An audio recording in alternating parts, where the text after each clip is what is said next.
Hi friends, welcome back to our channel. Friends, మన channel cricket and kabaddi updates regular వస్తుంటాయి. ఇంకా మన channel subscribe చేసుకోకపోతే ఫ్రెండ్స్ వెంటనే సబ్స్క్రైబ్ చేసుకోండి అండ్ పక్కన బ్లెక్ ని యాక్టివేట్ చేసుకోండి. అండ్ అదేవిధంగా ఇంకా మన వీడియోని లైక్ చెప్తే ఫ్రెండ్స్ వెంటనే లైక్ చేసి మన వీడియోలోకి తింటాం. ఫ్రెండ్స్ తప్పకుండా లైక్ చేయండి. లైక్ చేస్తే మన వీడియో మార్కెట్ కి ఫాస్ట్ గా రీచ్ అవుతుంది. ఇక పీకేఎల్ సీజన్ 11 లో 98 మ్యాచ్ వచ్చేసి అక్కడ Telugu Titans versus Bengal warriors. ఇక ఈ మ్యాచ్ మన తెలుగు టైటన్స్ కి వచ్చేసి 17th మ్యాచ్ అని చెప్పుకోవచ్చు.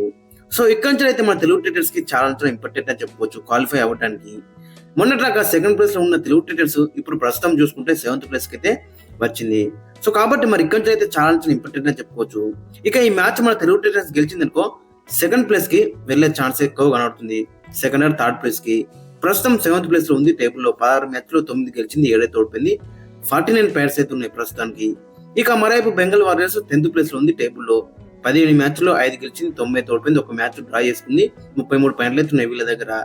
ఇక వీరి మధ్య హెడ్ టు రికార్డ్ చూసుకుంటే మొత్తం 23 మ్యాచ్ల్లో మొత్తం మన తెలుగు టైటన్స్ 4 మాత్రమే గెలిచింది. అండ్ 14 మ్యాచ్లు అక్కడ బెంగాల్ వారియర్స్ అయితే గెలిచింది. ఇక 5 మ్యాచ్లు అయితే టై చేసుకున్నారు. బట్ ఈ సీజన్ లో వీరి మధ్య జరిగిన మొదటి మ్యాచ్ లో మన తెలుగు టైటన్స్ గెలిచింది. సో కాబట్టి మరి ఈ మ్యాచ్ కూడా మన తెలుగు టైటన్స్ గెలిచే ఛాన్స్ అయితే ఎక్కువ కనబడుతుంది. బట్ లాస్ట్ 2 మ్యాచ్ లో చూసుకుంటే మరి చాలా డిసప్పాయింట్ చేస్తున్నారు అటు రైడింగ్ లో అని డిఫెన్స్ లో అని. సో మరి ఏ విధంగా రాణిస్తున్నది ఇంట్రెస్టింగ్ కనబడుతుంది. ఇక టీమ్ విశేషంగా మనం ఫస్ట్ బెంగాల్ వారియర్స్ టీం చూసుకుంటే మరి బెంగాల్ వారియర్స్ కూడా లాస్ట్ మ్యాచ్ అక్కడ టేబుల్ టాపర్స్ అయినటువంటి హర్యానా స్టీలర్స్ నే ఓడౌట్ అయితే వస్తున్నారు. సో కాబట్టి మరి వీళ్ళు కూడా చాలా స్ట్రాంగ్ గా కనబడుతున్నారు.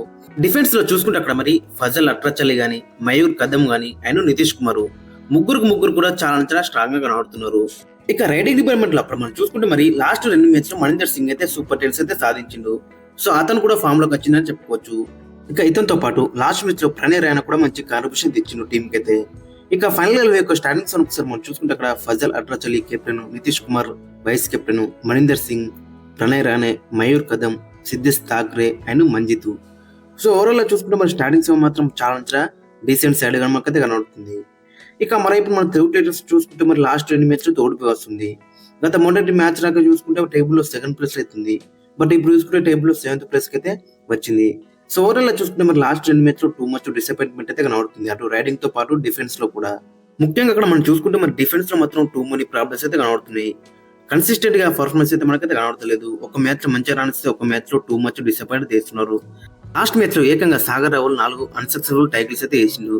గతంతో పాటు అజిత్ పవార్ 3 అన్సక్సెస్ఫుల్ టైటిల్స్ వేసిండు. ఇక కవర్స్ లో అక్కడ మనం చూసుకుంటే శంకర్ గదే కూడా 3 అన్సక్సెస్ఫుల్ టైటిల్స్ అయితే వేసిండు. ఇక అతనితో పాటు లెఫ్ట్ కవర్ లో అక్కడ మనం చూసుకుంటే అంకిత్ జగ్లను 2 మనీ బోనస్ అయితే ఇచ్చి పంపించిండు అక్కడ. సో కాబట్టి ఓవరాల్ గా చూసుకుంటే మరి కవర్స్ అండ్ కార్నర్స్ ఇద్దరు కూడా టూ మచ్ డిసప్పాయింట్ చేసిండు లాస్ట్ మ్యాచ్ లో. ఇక రైడింగ్ విషయానికి అయితే రైడింగ్ లో కూడా మరి విజయ్ మలిక్ ఒక్కడే ఉంటారు పోరాటం అయితే చేస్తున్నాడు ప్రతి మ్యాచ్ లో కూడా. లాస్ట్ మ్యాచ్ లో కూడా అక్కడ 11 పాయింట్లు అయితే తీసుకొచ్చిండు. ఇక ఆశిష్ నెహ్వాల్ కంప్లీట్ గా లాస్ట్ 2 మ్యాచ్ లో చూస్తే ఆఫ్ కలర్ గా మనకైతే కనబడుతున్నాడు. ఇక లాస్ట్ మ్యాచ్ లో మరి ఫామ్ లోకి వచ్చిన మంజిత్ కూడా మరి ఈ మ్యాచ్ కి అయితే డౌట్ అని చెప్పుకోవచ్చు ఆడు. ఎందుకంటే లాస్ట్ మ్యాచ్ లో చూసినాం మరి ఇంజురీ అయితే అయింది అతనికి. సో ఓవరాల్ గా చూసుకుంటే కొన్ని ప్రాబ్లమ్స్ అయితే మనకు ఖచ్చితంగా కనబడుతున్నాయి అటు రైడింగ్ తో పాటు డిఫెన్స్ లో కూడా. ఇంకా డిఫెన్స్ లో అక్కడ మనం చూసుకుంటే మరి శంకర్ గదే ప్లేస్ లో మళ్ళీ క్రిషన్ దుల్ని తీసుకొచ్చే అవకాశం అయితే మనకు కనిపిస్తుంది. ఎందుకంటే మరి శంకర్ గదే టూ మనీ అన్సక్సెస్ఫుల్ టైటిల్స్ అయితే ఎత్తున్నాడు, 2 మనీ మిస్ టైటిల్స్ అయితే ఎత్తున్నాడు. సో కాబట్టి మరి ప్యాంట్స్ తీసుకురాకుండా అని మరి అన్సక్సెస్ఫుల్ టైటిల్స్ అయితే చేయొద్దు. బట్ అక్కడ శంకర్ గదే మాత్రం 2 మనీ మిస్ టైటిల్స్ అయితే ఎత్తున్నాడు. సో కాబట్టి మళ్ళీ అక్కడ క్రిషన్ దుల్ని తీసుకొచ్చే అవకాశం అయితే మనకు కనిపిస్తుంది రైట్ కార్నర్ లో. ఇక డిఫెన్స్ లో ఇది ఒక చేంజ్ అయితే చేయొచ్చు. ఇక రైడింగ్ డిపార్ట్మెంట్ లో అక్కడ మనం చూసుకుంటే మరి పవన్ శ్రావంత్ ఈ మ్యాచ్ ఆడే అవకాశం అయితే మనకి 100% కనబడుతుంది. ఎందుకంటే లాస్ట్ మ్యాచ్ లో మంజిత్ కూడా ఇంజూర్ అయ్యిండు. సో కాబట్టి మరి అతని ప్లేస్ లో అక్కడ పవన్ శ్రావంత్ ఆడే అవకాశం అయితే మనకు కనిపిస్తుంది.